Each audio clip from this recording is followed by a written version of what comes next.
दोस्तों नमस्कार, मेरा नाम संजय मग्गू है और मौजूद हैं देश रोजाना के डिजिटल मीडिया प्लेटफॉर्म पर। आपसे चर्चा करने चला हूं आज जो हरियाणा का कैबिनेट विस्तार हुआ। मुख्यमंत्री नायब सिंह सैनी ने जो अपने 8 वजीर शामिल किए अपने मंत्रिमंडल में, आपसे चर्चा करने चला हूं कि उसके अंदर एक भी जो निर्दलीय विधायक का नाम नहीं आया, उसको लेकर के हरियाणा प्रदेश की राजनीति में क्या कुछ हो सकता है। तो सबसे पहले तो आपसे बात कर लें कि जो हरियाणा के अंदर निर्दलीय विधायक हैं, उनमें से अगर कहें तो महम के विधायक बलराज कुंडू के अलावा बाकी सभी ने समर्थन का पत्र दे दिया था नायब सिंह सैनी जी को। जब नायब सिंह सैनी ने हरियाणा के मुख्यमंत्री पद की शपथ ली, उससे पहले उन्होंने जो चिट्ठी दी राज्यपाल को अपने समर्थन में विधायकों की, उसके अंदर 41 भारतीय जनता पार्टी के विधायक थे, 6 निर्दलीय विधायक थे और 1 विधायक थे गोपाल कांडा। यानी कि 48 विधायकों के समर्थन की चिट्ठी नायब सिंह सैनी की तरफ से दी गई थी। उसके बाद जो हुआ, आपने देखा होगा कि विधानसभा के अंदर जो विश्वास प्रस्ताव रखा, फ्लोर टेस्ट के लिए नायब सिंह सैनी मुख्यमंत्री पद की शपथ लेते ही अगले दिन चले गए विधानसभा में और नायब सिंह सैनी के विश्वास मत पर कोई वोटिंग नहीं हुई अगर कहें तो, और विश्वास मत उनका पारित हो गया और इसके बाद में 6 महीने के लिए सरकार बिल्कुल निश्चिंत हो गई, क्योंकि अगला कोई अविश्वास प्रस्ताव अब आ नहीं सकता। और जो निर्दलीय विधायक थे, निर्दलीय विधायकों ने जो समर्थन दिया था, विधानसभा में बोल रहे थे, चाहे वो पृथला के विधायक नैनपाल रावत थे, चाहे वो बादशाहपुर के विधायक थे, चाहे वो रणधीर गोलन थे, चाहे बाकी सभी विधायक थे, उन सभी विधायकों ने जो अपनी बात रख रहे थे, उनको लेकर के एक तंज कसा था उस समय फरीदाबाद एनआईटी के विधायक नीरज शर्मा ने। और उन्होंने कहा था कि कहीं शेरों को शेरू मत बना देना। और मैंने इस हाउस में एक चीज सुनी थी कि ये निर्दलीय विधायक कह रहे थे कि आपा तो शेर है, हम वास्तव में शेर मानते हैं इनको, ये ना हो विश्वास मत हासिल होने के बाद इन बेचारे ने शेरू बना दो। ये शेर है और इन्हें शेर ही रखना। आप समझ रहे होंगे शेर का मतलब क्या और शेरू का मतलब क्या। शेर कहने का मकसद क्या होता है और शेरू कहने का मकसद क्या होता है। खैर, ये नीरज शर्मा बोल रहे थे विधानसभा के अंदर, हम नहीं कह रहे। और उनके बयान को लेकर के निर्दलीय विधायकों ने तीखी टिप्पणी भी की थी। लेकिन आज जब मंत्रिमंडल का विस्तार हुआ और मंत्रिमंडल के विस्तार के अंदर जब एक भी निर्दलीय विधायक का नंबर नहीं लगा, और आप माने तो अगर पिछले दिनों जो चेयरमैनों की घोषणा की गई, उनके अंदर भी किसी नेता को चेयरमैन विधायक जो निर्दलीय विधायक नहीं बनाया गया। पृथला के विधायक नैनपाल रावत पहले Haryana state warehousing corporation के चेयरमैन हुआ करते थे, लेकिन अब जो हाल ही में एक लिस्ट जारी हुई थी, तो सोहना के एक नेता को Haryana state warehousing corporation का चेयरमैन बनाया गया है। तो इसका मतलब मान सकते हैं कि नैनपाल रावत के पास अब वो चेयरमैन ही नहीं है। इसके साथ साथ जो बाकी अन्य निर्दलीय विधायक हैं, रणजीत सिंह चौटाला के अलावा किसी को कुछ मिला नहीं। रणजीत सिंह चौटाला जरूर कैबिनेट मंत्री, पावरफुल मंत्री दोबारा बन गए। चौधरी देवीलाल के परिवार के राजनीतिक विरासत जो आज बीजेपी के अंदर है, निर्दलीय विधायक बने थे।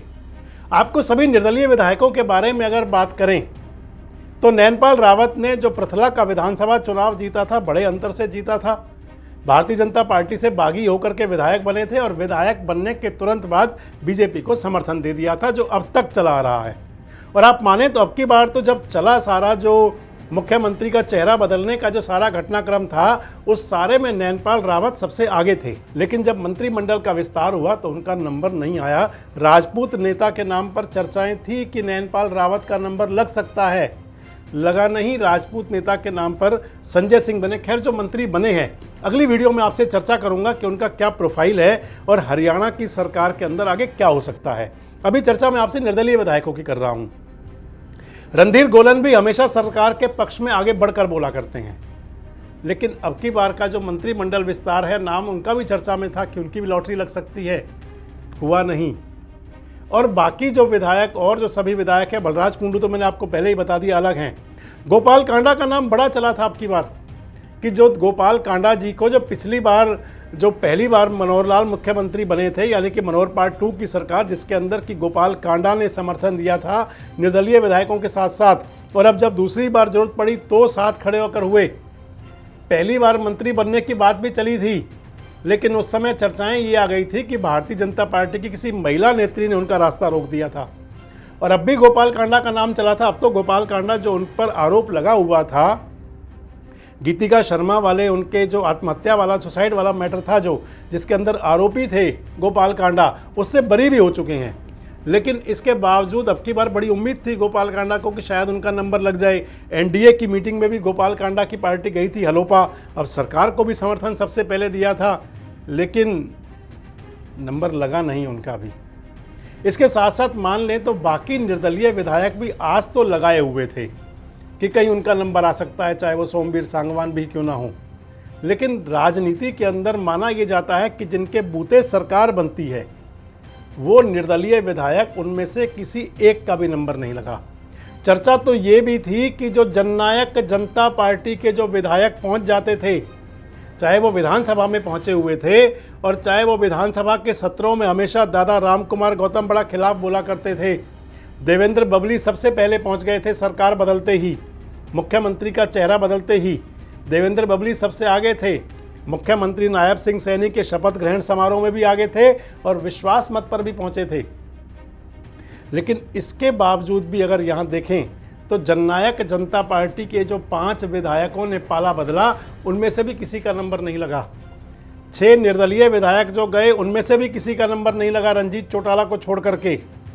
और वही बात आ गई कि जितने उत्साह के साथ, जितने जोश के साथ निर्दलीय विधायकों ने समर्थन दिया था, आप मान लें तो जितने जोश के साथ में पहले समर्थन दिया था दुष्यंत चौटाला ने, जननायक जनता पार्टी ने, और उनके लिए कह सकते हैं दुष्यंत चौटाला की पार्टी के लिए, मैंने आपको पहले भी अपने एक वीडियो में कहा था कि जब दुष्यंत चौटाला सरकार से उनको अलग किया गया, अलग हुए नहीं वो, क्योंकि समर्थन वापसी की चिट्ठी कहीं दुष्यंत चौटाला ने भेजी नहीं थी।